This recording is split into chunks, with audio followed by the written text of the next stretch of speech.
Magluluto tayo sa kaldero ng Choco Almond Low Carb Loaf. First step, sa isang mixing bowl, maglagay ng eggs. Ang list of ingredients ay ilalagay ko sa last part ng video na ito. Then add green dahan Himalayan pink salt, vanilla flavor, vinegar. Pagkatapos, haluin ng maigi. Now add green dahan golden monk fruit erythritol blend. Haluin ng maigi hanggang sa matunaw ang sweetener. Now add almond flour and coconut flour. Maglalagay din tayo ng baking powder and cocoa powder. Mix very well. At muntik ko nang nakalimutan, maglalagay pala tayo ng coconut oil and green dahan collagen powder. Pagkatapos, haluin ng maigi. Then, set aside.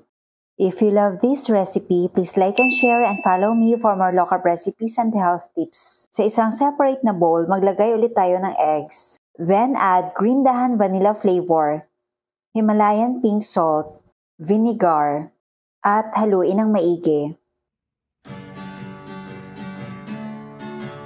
Now add almond butter.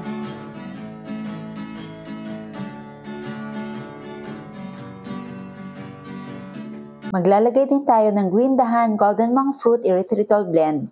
Haluin ng maigi hanggang sa mawala yung mga buo-buo. Now add green dahan baking powder and collagen powder. Sa tindahan, low carb essentials ay kumpletong matatagpuan. Katulong mo sa pag-ayos ng iyong kalusugan. Kailangan ma-achieve natin ang creamy and thick consistency. Ngayon, prepare na natin yung molder. Nag-spray lang ako ng coconut oil, then put parchment paper. At isalin ang butter gamit ang ice cream scoop. Marami kang pagpipilian sa Jetter's tindahan. Baking essentials, condiments, nuts and seeds, healthy oils, coconut products, superfoods, herbs and spices, low-carb breads, kakanin, at may sugar-free ulam pa. Happy ang pamimili sa Jetter's Green Dahan! Tindahan, low carb essentials ay kumpletong matatagpuan. Katulong mo sa pag-ayos ng iyong kalusugan. Marami kang pagpipilian sa Jetter's tindahan. Dapat naka-preheat din po yung kaldero natin. Yung butas sa lid, dapat tatakpan po natin ito. Ngayon, lulutuin na po natin ito over low heat for about 30 to 40 minutes.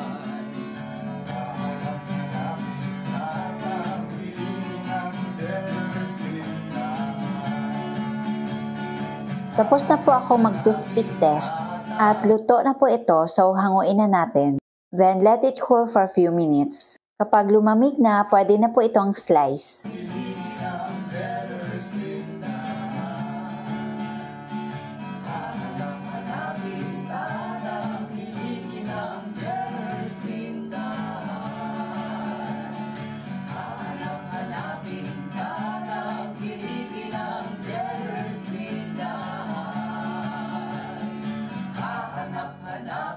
Ito na ang ating Choco Almond Low Carb Loaf.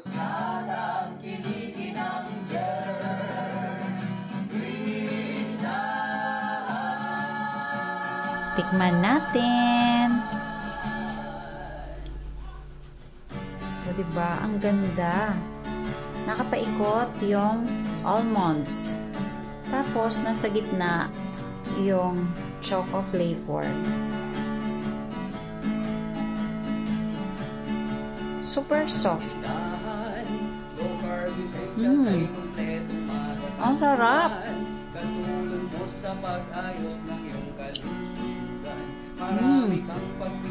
Nabiblend talaga yung lasa ng almond and choco flavor. Meron siyang parang touch of moist cake sa choco flavor banda.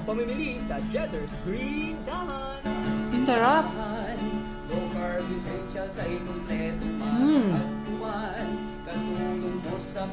Super sarap, promise. You must try this. Ang sarap talaga. Tapos sobrang dali lang. Pero paalala sa mga oxalate sensitive, bawal po ang recipe na ito sa inyo.